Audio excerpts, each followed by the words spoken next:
नमस्कार। MSD 7 के अंतर्गत आज हम संपर्क भाषाओं के विषय में जानेंगे। संपर्क भाषाएं क्या हैं, जो कि हमारे संपर्क से डेवलप होते हैं। विभिन्न जगह के लोग जब एक प्लेटफॉर्म पर आके वर्क करने लगते हैं, एक जगह आकर के रहने लगते हैं, एक जगह मिलने जुलने लगते हैं, चाहे वो स्टडी के दौरान, चाहे वो किसी काम के दौरान, किसी अन्य चीज़ के दौरान, जब हम लोग एक दूसरे से मिलने लगते हैं तो अन्य बहुत सारी भाषाएं जो है अपने आप ही जो है वो व्यक्ति सीखना शुरू कर देता है। जब हम दो भाषाओं को सीख लेते हैं तो हमें द्विभाषिक नाम दिया जाता है, और जब हम दो से अधिक भाषा को सीख लेते हैं तो उसे बहुभाषिकता कहा जाता है।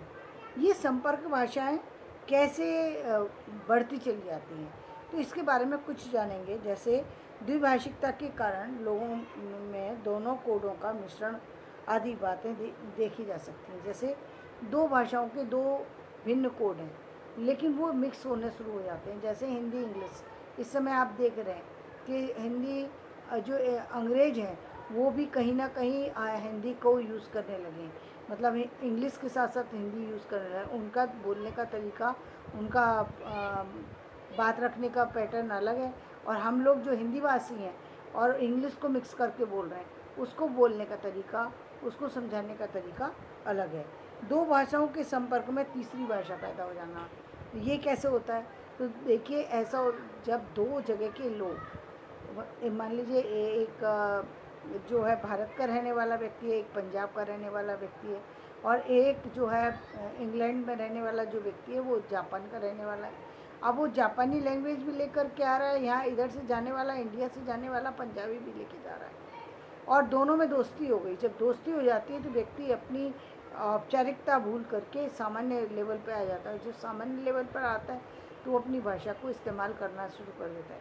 वहाँ पर क्या होता है कि उसको दो से अलग एक और अन्य भाषा जो है वो तैयार होना चाहिए। जापानी और जो पंजाबी है उसे मिला करके भी एक नई भाषा बनना शुरू हो गई। वो अपनी भाषा में कह रहा है, कहीं कहीं कुछ शब्द इंग्लिश के आ रहे हैं, कुछ जापानी के आ रहे हैं, कुछ पंजाबी के आ रहे हैं, तो कुछ जो है हिंदी के आ रहे हैं, कुछ पंजाब के आ रहे हैं। तो इस तरीके से भाषाओं में एक तीसरी भाषा बनना शुरू हो जाती है।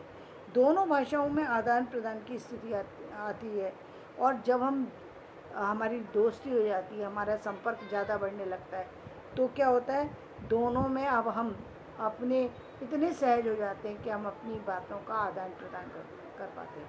यानी संप्रेषण की जो हमें पॉसिबिलिटी नज़र नहीं आ रही थी, वो पॉसिबिलिटी डेवलप हो जाती है। अब हम इतने फ्लेक्सिबल हो जाते हैं कि हम इजीली अपनी बात को सामने वाले के सामने रख सकते हैं, और सामने वाला अपनी बात को हमारे सामने रख सकता है।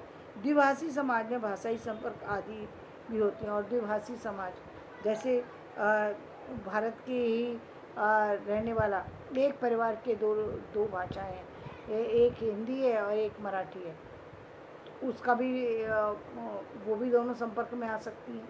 ये भी हो सकता है कि दो देशों के रहने वाले लोग हों और उनकी दो भाषा संपर्क में आ रही हो, तो द्विभाषी समाज का जन्म हो जाता है। वैसे मेरा जहाँ तक अपना मानना है, वहाँ कोई भी व्यक्ति, मेरा मानना है कि दो भाषाओं से अधिक जानकारी रखता है। हर व्यक्ति दो भाषा से अधिक जानकारी रखता है। क्यों? क्योंकि एक तो उसकी अपनी निजी भाषा होती है, इसके अलावा वो जीवन में लोगों के संपर्क में आता है तो दूसरी भाषा वहाँ से सीखता है। और आजकल यदि वो कॉलेज गया है या उसने और किसी लेवल की स्टडी की है, तो स्टडी के दौरान और तीसरी भाषा का आ जाना स्वाभाविक रूप से, यदि किसी प्रांतीय सभ्यता या क्षेत्रीय सभ्यता से जुड़ा हुआ है तो वहाँ की भी एक लैंग्वेज आ जाती है। इसके साथ साथ आजकल जो है वो एक और भी चीज़ हो गई है। जैसे लोग जो है जो एक जगह के लोग दूसरी जगह जाकर के स्टडी करने लगते हैं। जैसे इंडिया के लोग मान लीजिए ऑस्ट्रेलिया में जाकर स्टडी करने लगे, तो वहाँ के जो ऑस्ट्रेलियन इंग्लिश जो है उसको वो अपने आप ही एक्सेप्ट करते चले जाते हैं, और उधर जो व्यक्ति ऑस्ट्रेलिया का है वो वे हिंदी वाले के संपर्क में आने के साथ साथ हिंदी को एक्सेप्ट करना शुरू कर देता है, समझना शुरू कर देता है। तो इस तरीके से ना 2 से अधिक भाषाएं एक व्यक्ति जानता है। मेरा अपना मानना है 2 भाषाएं नहीं, 2 से अधिक भाषाएं हर व्यक्ति जानता है।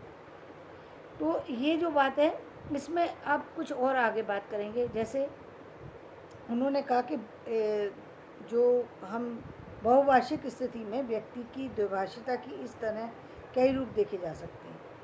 वो कहते हैं कि बहुभाषिक स्थिति में जो भाषा के कई रूप देखे जा सकते हैं।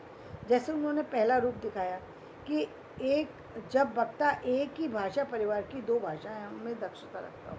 जब बोलने वाला एक ही परिवार की 2 भाषाएं, जैसे कहा हिंदी और बांग्ला, दोनों में यदि वो रखता हो, अपना बोलने की क्षमता रखता हो, तो उसमें भाषा का विकास होना शुरू हो जाता है। यदि तो दोनों व्यक्ति आएंगे तो दोनों जब बोलेंगे तो दोनों भाषाओं के में मिक्स होना शुरू हो जाएगा।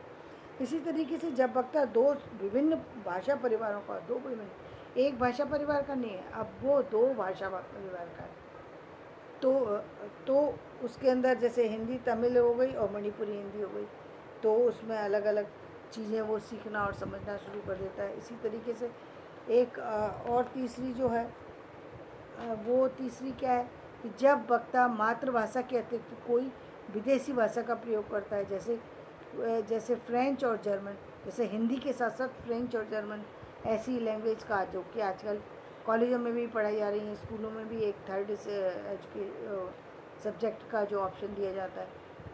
और तो आजकल एक और स्कीम चल रही है, माइग्रेशन के दौरान भी बच्चे बहुत कुछ सीख रहे हैं। जैसे नवोदय विद्यालय की स्कीम है कि उसमें माइग्रेट किया जाता है बच्चे को, करीब 1-2 साल के लिए बच्चा माइग्रेट हो जाता है, 9th से 10th तक के लिए। तो वो माइग्रेट होने के दौरान वो वहाँ की लैंग्वेज को सीख रहा है, लिखना पढ़ना सब बोलना, और साथ ही साथ जिसको वो वहाँ सीखेगा उसकी प्रारंभिक शिक्षा और जितने भी स्टूडेंट हैं उनको 6 से लेकर 8th तक दी जाती है। तो बच्चे ने 2 कहाँ रही, वहाँ तो ज़्यादा लैंग्वेज सीख गए। संस्कृत, हमारे हिंदी के साथ साथ संस्कृत रखी गई है, संस्कृत के साथ इंग्लिश रखी गई है, 3 लैंग्वेज तो बच्चा वैसे ही सीख गया।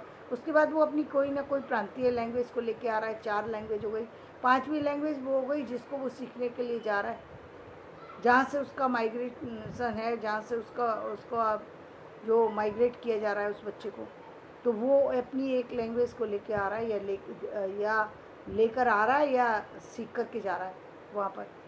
तो इस तरीके से भाषाओं में जो है तरह तरह की परिवर्तन आते चले जाते हैं। इसके साथ साथ जो इसके अलावा एक और भाषा होती है, वो कौन सी है? विज्ञापन की भाषा होती है। अब ये विज्ञापन की भाषा क्या है? ये तो हमारी भाषा रही, भाषा की द्विभाषिकता और बहुभाषिकता। तो मैं द्विभाषिकता को तो मानती ही नहीं हूँ, बहुभाषिकता ही हर व्यक्ति के अंदर होती है, और वो बहुभाषिकता बहुत जगह से आती है, वो आपने समझ लिया। अब विज्ञापन की भाषा की बात करें तो पहली बात तो ये कि विज्ञापन की भाषा में जो अन्य भाषाओं का मिल जाना स्वाभाविक होता है। दूसरी बात, विज्ञापन की जो भाषा यूज़ की जाती है उसमें लिमिटेड शब्दों में अपनी बात कहनी होती है। तो यहाँ पर जो हमारे कोडिंग है, जो किस सब्जेक्ट से रिलेटेड कोडिंग होती है, वो कोडिंग यहाँ मायने नहीं रखती। यहाँ तो सिर्फ और जो संज्ञा पदबंध या सर्वनाम पदबंध या इसी तरह की व्यवस्था जो है वो काम करती है। जैसे फैशनेबल महिलाओं की एक पसंद विपुल साड़ी, कीमत में 20% कम पर काम में वैसे ही उत्तम, भला उसकी साड़ी मेरी साड़ी से सफ़ेद कैसे, सुपर रिंग का कमाल। तो ये था जो है विज्ञापन की भाषा, जो कम शब्दों में अधिक बताती है, अधिक जानकारी देती है, सटीक परिणाम देती है। कम शब्दों में अधिक बताती है और सटीक परिणाम भी देती है। यदि विज्ञापन की भाषा परिणाम नहीं दे रही है तो फिर भाषा नहीं है वो, फिर वो विज्ञापन की भाषा नहीं है, क्योंकि वहाँ तो शर्त ही यही है कि आपकी भाषा ऐसी कमाल की हो जो सामने पर प्रभाव दिखा सके। अब इसके अलावा इसी विज्ञापन की भाषा में कोड अंतरण की भाषा भी है। जैसे ये मैंने उससे बात की थी, ही विल हेल्प यू, आप बिल्कुल चिंता ना करें। तो यहाँ पर उन्होंने जो है इस तरीके से कोड करके एक कोड अंतरण मिश्रण हो गया यहाँ। तो इस तरह की भाषा आ गई। इसी तरीके से विज्ञापन की चर्चा करते समय ये ज़रूरी हो जाता है कि आपको ये बता दें कि आधुनिक युवा पीढ़ी एक परिप्रेक्ष्य में एक भाषा के प्रयोग करने की अपेक्षा एक ही परिप्रेक्ष्य में दो भाषाओं के बीच कोड परिवर्तन करना अधिक पसंद करती है। कोड परिवर्तन करना यानी हिंदी वाला है तो वो इंग्लिश की भाषा को यूज़ करने लग जाता है, महाराष्ट्र वाला है तो वो इंग्लिश को यूज़ कर लेता है, कभी हिंदी को यूज़ कर लेता है।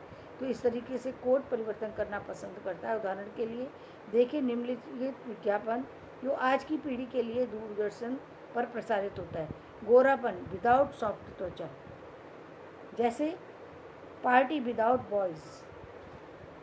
इसी तरीके से अन्य कोड मिक्सिंग का एक उदाहरण दिखाते हैं। जैसे पंजाबी का है, जो फॉरेन कंट्री में चले जाते हैं वो कहें पेरेंट्स पे डिपेंड होंदा है, पेरेंट्स पे डिपेंड होंदा है। वो अपनी ओन लैंग्वेज नू लुक डाउन अपॉन करन, जिथे भी एजुकेशन दी गल आंदी वो हेल्प करने।